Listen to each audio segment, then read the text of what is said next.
Hello, I'm Sebastian. Welcome to Nine Nar Trees podcast. Today I will summarize and review the book.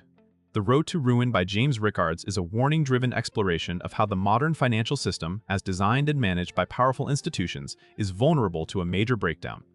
Building on his reputation for translating complex monetary dynamics into clear narratives, Rickards argues that policymakers have normalized emergency measures such as near-zero interest rates, quantitative easing, and implicit bailouts, creating distortions that make the next crisis more likely and potentially more severe. The book connects central banking, market structure, and geopolitical stress to show how fragile confidence can become when debt loads rise and real growth lags. Rather than focusing only on Wall Street, Rickards emphasizes the role of international bodies, regulatory coordination, and political incentives that shape monetary outcomes. Readers are guided through the logic behind asset bubbles, liquidity shocks, and contagion, with practical attention to what individuals and businesses can do to prepare. The tone is urgent and contrarian, aiming to provoke skepticism toward official assurances of stability. I will give you key takeaways from this book. Firstly, how crisis management became the new normal. A central theme is that the policies used to stop the last crash were not temporary fixes, but became a standing framework for economic management.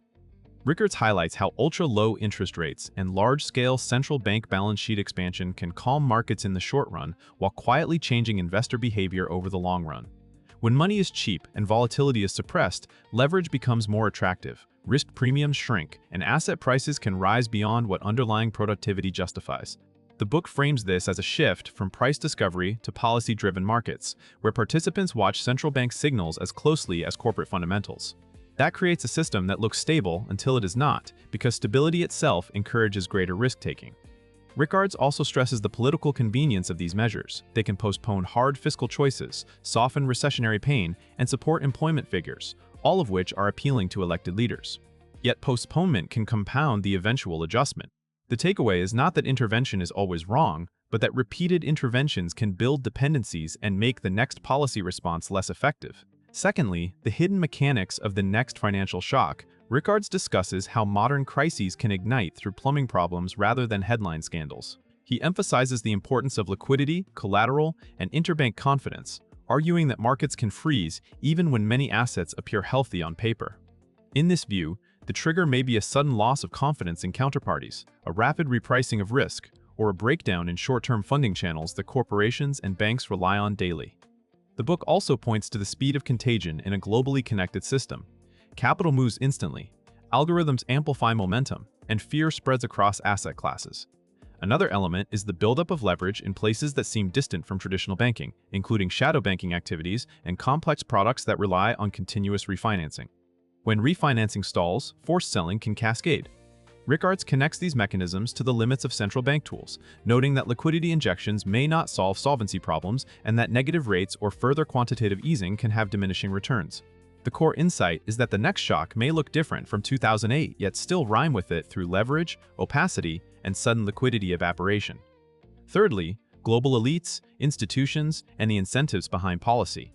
The book's argument about global elites focuses on how decision-making is shaped by networks of central banks, finance ministries, international organizations, and influential market participants. Rickards portrays these groups as coordinating frameworks, shared assumptions, and crisis playbooks that tend to protect the system and its largest nodes first. He suggests that such coordination can stabilize markets temporarily while also concentrating power and reducing accountability, especially when policies are executed through technocratic channels rather than public debate.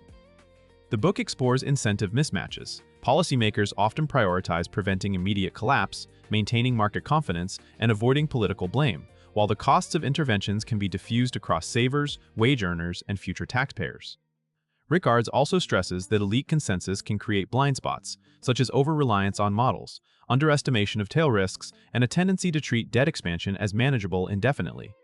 The reader is encouraged to view official narratives critically, not because every institution acts in bad faith, but because institutional incentives and career risks can favor optimism and incrementalism. The practical result is a system where warning signs may be minimized until they become impossible to ignore. Fourthly, from currency wars to geopolitical stress, Rickards links financial instability to geopolitics, arguing that money is a strategic tool as much as an economic one. Competitive devaluations, sanctions, and reserve currency politics can shift capital flows and reshape global demand for dollars, euros, or other major currencies. The book highlights how nations may pursue policies that serve domestic priorities even if they destabilize the international system, especially during periods of slow growth. In this lens, currency tensions are not abstract. They affect trade balances, corporate earnings, commodity pricing, and the affordability of dollar-denominated debt in emerging markets. Rickards also points to the fragility created by global imbalances, where some countries accumulate large reserves while others rely on continuous inflows. When geopolitical events raise risk premiums, these flows can reverse quickly. He further connects stress points like sovereign debt concerns, banking fragility in key regions, and political fragmentation to market volatility.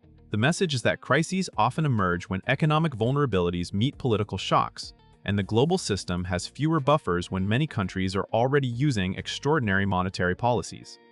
Readers come away with a broader map of risk that goes beyond stock charts and domestic indicators. Lastly, personal and portfolio resilience in an unstable system. Beyond diagnosis, Rickards emphasizes preparation, urging readers to think in terms of resilience rather than prediction. He encourages diversification across asset types and jurisdictions, with attention to liquidity needs, counterparty exposure, and the possibility that correlations can spike during panics.